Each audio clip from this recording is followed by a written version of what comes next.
Hi friends, నేను మీ YVS. Dasara సెలవులు వచ్చినాయండి. ఈ దసరా సెలవులో పిల్లలు కానీ పెద్దలు కానీ చాలామంది ఏదో ఒక వర్క్ నేర్చుకుందాం అనుకుంటారు. అందులో డ్రాయింగ్ కావచ్చు, మ్యూజిక్ కావచ్చు, చాలామంది.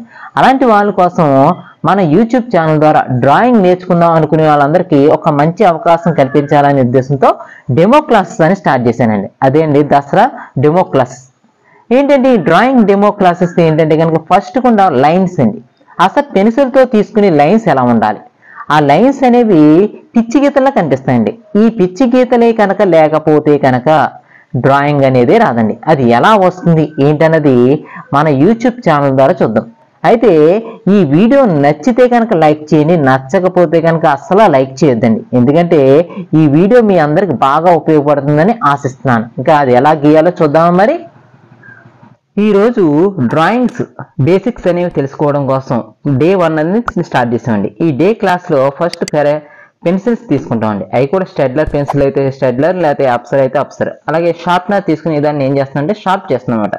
ఎందుకంటే పెన్సిల్ షార్ప్గా కనిపిస్తే కనుక అందంగా ఉంటుంది, అలాగే మనం తీసుకునే ప్రతి లైన్ అనేది నీట్గా కనిపిస్తుంది అనే ఉద్దేశంతో ఈ షార్ప్నర్ తీసుకుంటున్నాం అన్నమాట. చూడండి, అలాగే ఈ షార్ప్నర్ తీసుకున్న తర్వాత ఫస్ట్ కూడా మనం స్ట్రైట్ లైన్స్ అనేది తీసుకుంటున్నాం అన్నమాట. ఇక్కడ చూడండి, పెన్సిల్ కొంతమంది మధ్యలో పట్టుకుంటూ ఉంటారు, అలాగే కొంతమంది వచ్చేటప్పటికి కింద పట్టుకుంటుంటారు. ఎలా పట్టుకున్నా సరే వాళ్ళు తీసుకునేటువంటి లైన్స్ అనేవి, వాళ్ళు తీసుకునే స్ట్రోక్స్ కానీ స్కెచింగ్ కానీ ఎక్కడ పట్టుకున్నా సరే గీయొచ్చు అన్నమాట. చూడండి, కొంతమంది పెన్సిల్ పడేసి కూడా రాస్తారన్నమాట.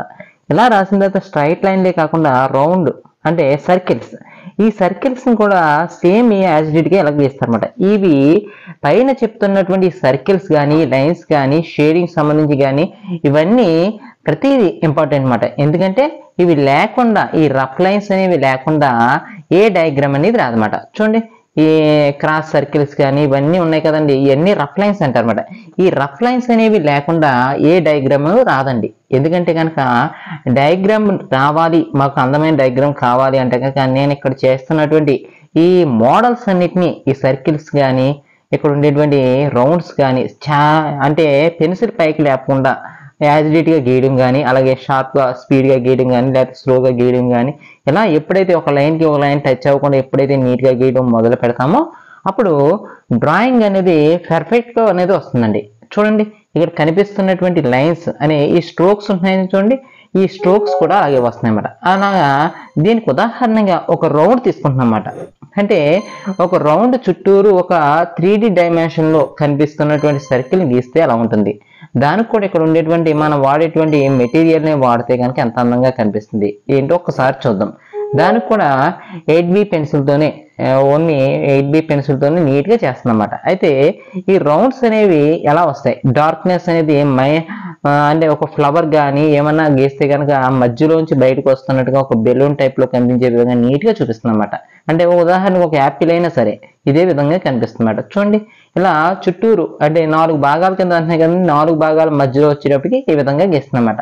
అంటే ఇక్కడ లైన్స్ చూసేటప్పటికి ఓన్లీ ఫ్రీ హ్యాండ్, అంటే స్ట్రైట్ లైన్ కానీ అక్కడ తీసుకునే కోణాన్ని బట్టి మనం ఈ ప్రాక్టీస్ అనేది ఆధారపడుతుందండి. చూడండి, అలాగే స్ట్రైట్ లైన్స్ అంటే పైనుంచి కిందకు వస్తున్నట్టుగా, అంటే చూస్తున్నారా ఆ మధ్యకి వస్తున్న విధంగా యాజిడేట్గా లైన్స్ అనేవి గీస్తాం అన్నమాట.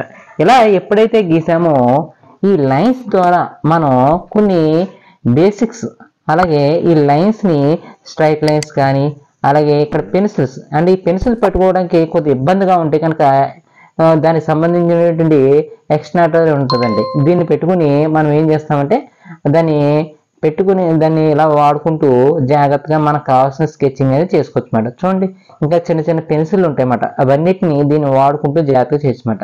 అంటే ఎక్కడైతే అవసరం ఉందో అక్కడ వాడుకుంటూ జాగ్రత్తగా స్కెచింగ్ అనేది, ఆ లైన్స్ స్వేర్లు కానీ ఆ లైన్స్ కానీ ఇవన్నీ ఉన్నాయి కదండి, ఇవన్నిటిని జాగ్రత్తగా వాడుకుంటూ స్ట్రోక్స్ అనేవి జాగ్రత్తగా తీసుకుంటూ చేస్తున్నమాట. ఇక్కడ గీస్తున్నటువంటి డయాగ్రామ్ ఈ లైన్స్ వల్ల మనకేం వస్తుంది అంటే కనుక స్కెచింగ్ అనేది ప్రాక్టీస్ అవుతుందండి. అంటే ఏదైనా డయాగ్రామ్ గీయాలంటే కనుక లైన్స్ కానీ సర్కిల్స్ కానీ రఫ్ లైన్స్ కానీ ఇవన్నీ ప్రాక్టీస్ అవడం వల్ల ఒక అందమైన డయాగ్రామ్ వస్తుందని చెప్పాం కదండి. అలాంటి అందమైన డయాగ్రామ్ నేర్చుకునే వాళ్ళందరికీ ఇటువంటి ప్రాక్టీస్ చేస్తూ ఉంటారు అన్నమాట. చూడండి, ఇక్కడ బెండ్ అనేది కనిపిస్తుంది కదా, ఆ బెండ్ అనేది సేమ్ క్రాస్లో కనిపించాలి కాబట్టి ఆ బెండ్ అనేది ఎలా వస్తుందో ఒకసారి చూద్దాం. చూస్తున్నారా, ఇలా డార్క్గా వెళ్తుంది అనమాట. ఇంకా డార్క్ చేసుకుని జాగ్రత్తగానే ఆ రెండింటిని జాగ్రత్తగా కలుపుతుంది అనమాట. చూడండి ఎలా కనిపిస్తుందో. అలా మధ్యలో వైట్ని విడిచిపెట్టుకుంటూ జాగ్రత్తగా చేస్తాం అన్నమాట. అంటే ఇక్కడ వైట్ని బ్యాలెన్స్ చేస్తాం అన్నమాట. మనం లైటు, డార్క్ అండ్ మీడియం, ఈ మీడియం కూడా జాగ్రత్తగా మెల్టింగ్ చేసుకుంటూ జాగ్రత్తగా చేస్తాం అన్నమాట. ఇలా ఎప్పుడైతే చేసామో మనకి ఆ బెండ్ అనేది కనిపిస్తుంది. చూడండి అక్కడ పైన ఉండేటువంటి బెండ్ కనిపిస్తుంది. అంటే ఉదాహరణకి ఇదే బెండే మందార పువ్వు కూడా చెప్పొచ్చు అన్నమాట. ఎందుకంటే మందారం కూడా సేమ్ ఇదే యాజ్ ఇట్ గా కనిపిస్తుంది అన్నమాట. అయితే ఈ బెండ్ రావాలంటే కనుక మనం జాగ్రత్తగా ఆ లైన్స్ అనేవి డార్క్గా, లైట్ నుంచి డార్క్గా తీసుకుంటూ జాగ్రత్తగా చేస్తాం అన్నమాట. చూస్తున్నారా, అలా ఎప్పుడైతే ఈ లైన్స్ అనేవి జాగ్రత్తగా లైట్ నుంచి డార్క్గా ఎప్పుడైతే చేసామో మన డయాగ్రామ్ అనేది చాలా అందంగా తయారవుతుందండి. చూస్తున్నారండి, ఇలా అందంగా తయారు చేయాలి అని ప్రతి ఒక్కరికి ఉంటుందండి. ఈ డయాగ్రామ్ ఎప్పుడైతే అందంగా తయారు చేయాలనే డయాగ్రామ్ ఉంటుందో అటువంటి వాళ్ళ కోసం ఈ డయాగ్రామ్ జాగ్రత్తగా చేస్తుంది అన్నమాట. చూస్తున్నారా, ఇలా మనం ప్రతి డయాగ్రామ్ని జాగ్రత్తగా చేసుకుంటూ నీట్గా వెళ్తే కనుక ఏ డయాగ్రామ్ అయినా సరే మనం అందంగా తయారు చేయగలుగుతాం అన్నమాట. చూడండి ఎంత నీట్గా కనిపిస్తుందో.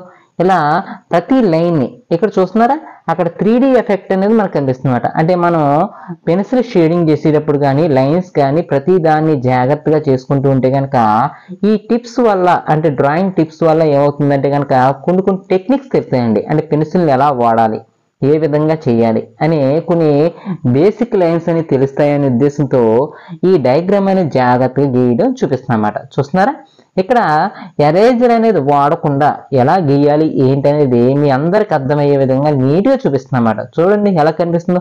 ఇలా మీరు ప్రతి లైన్స్ని జాగ్రత్తగా ప్రాక్టీస్ చేయగలిగితే కనుక అందమైనటువంటి డయాగ్రామ్స్ అని ప్రజెంట్ చేయగలుగుతారు అన్నమాట. చూడండి, అలాగే ఇక్కడ డయాగ్రామ్ వచ్చేటప్పటికి మధ్యలో వచ్చేటప్పటికి ఎంత డార్క్గా కనిపిస్తుంది. అంటే లోతు, అంటే దాని యొక్క లోతుని కూడా జాగ్రత్తగా ప్రజెంట్ చేసే విధంగా చేయగలిగితే కనుక ఆ డయాగ్రామ్ అనేది నీట్గా కనిపిస్తుంది అన్నమాట. చూస్తున్నారా, ఇలా ఎప్పుడైతే మన డయాగ్రామ్ అనేది నీట్గా కనిపించడం మొదలుపెట్టిందో అక్కడ చూడండి ఒక డిజైన్ టైప్లో కనిపించడం, అంటే ఒక మధ్యలో ఉన్నటువంటి లోతుగా కనిపించే విధంగా చూపిస్తుందన్నమాట. అంటే ఇదే విధంగా అంటే మనం గీసినటువంటి పెర్స్పెక్టివ్ వే ఎలా ఉందంటే ఇప్పుడు పైన గీస్తున్నటువంటి ఈ రౌండ్ మోడల్లో టైప్లో కనిపిస్తుంది అన్నమాట. ఇలాంటి సర్కిల్ని మనం నీట్గా ప్రజెంట్ చేయాలంటే కనుక మనం ఎక్కువగా లైన్స్ని ప్రాక్టీస్ చేయాలన్నమాట. చూస్తున్నారా, ఈ లైన్స్ని ఎప్పుడైతే యాజిడ్గా ప్రాక్టీస్ చేస్తున్నామో అప్పుడు మనకి ఒక రకమైన స్కెచింగ్ అనేది అలవాటు అవుతుంది. ఆ స్కెచింగ్ కోసమే ఈ రౌండ్స్ కానీ సర్కిల్స్ కానీ ఇవన్నిటిని జాగ్రత్తగా ప్రాక్టీస్ చేయాలని చెప్తున్నాను అనమాట. చూస్తున్నారా, ఎలాంటి అందమైన డయాగ్రామ్స్ కోసం మన ఛానల్ చూస్తూ కొత్త టెక్నిక్స్ నేర్చుకుంటూ ఇటువంటివి కొన్ని వందల బొమ్మలు గీసినా సరే, ఒక బొమ్మ గీసినా సరే చాలా అందమైన నీట్గా ఉండేటువంటి డ్రాయింగ్ నేర్చుకుంటే కనుక మంచి వర్క్ వస్తుందని అనే ఉద్దేశంతో ఈ వీడియో చేస్తున్నాను అన్నమాట. చూసారండి, ఇలాంటి వీడియోలు మరన్నిటి కోసం నా ఛానల్ చూడండి. చూసారుగా ఫ్రెండ్స్, ఈ వీడియో కనుక మీకు బాగా నచ్చితే కనుక లైక్ చేయండి, సబ్స్క్రైబ్ చేయండి. అలాగే ఈ వీడియోని డ్రాయింగ్ నేర్చుకుంటా అనే వాళ్ళందరికీ షేర్ చేయండి. ఎందుకంటే సెలవుల్లో డ్రాయింగ్ నేర్చుకుని ఎంతో కొంత వాళ్ళకి స్కిల్స్ అనేవి పెంచుకుందాం అనుకునే వాళ్ళందరికీ ఈ వీడియో అనేది ఉపయోగపడుతుంది. అందువల్ల ఈ వీడియోని బాగా చూసి బాగా నేర్చుకుంటారని ఆశిస్తాను. అలాగే రోజుకొక వీడియో చొప్పున మన యూట్యూబ్ ఛానల్ ద్వారా ఈ 10 రోజులు వీడియోస్ అని పెట్టడం జరుగుతుంది. ఇది చూసి బాగా నేర్చుకుంటారని ఆశిస్తున్నాను. Thank you so much. ఇట్లు మీ YVS. ఇలాంటి డ్రాయింగ్ వీడియోస్ కోసం నా ఛానల్ని ఫాలో అవుతూ ఉండండి. ఎందుకంటే రోజు ఒక డ్రాయింగ్ ఎలా గీయాలి, ఏ విధంగా గీయాలి అనే విషయాన్ని క్లారిటీగా చెప్తాను అనమాట. చూస్తున్నారండి, ఇలా మీరు చూస్తున్నందుకు మీ అందరికీ ప్రత్యేకమైన ధన్యవాదాలు తెలియజేసుకుంటున్నాను. Thank you so much.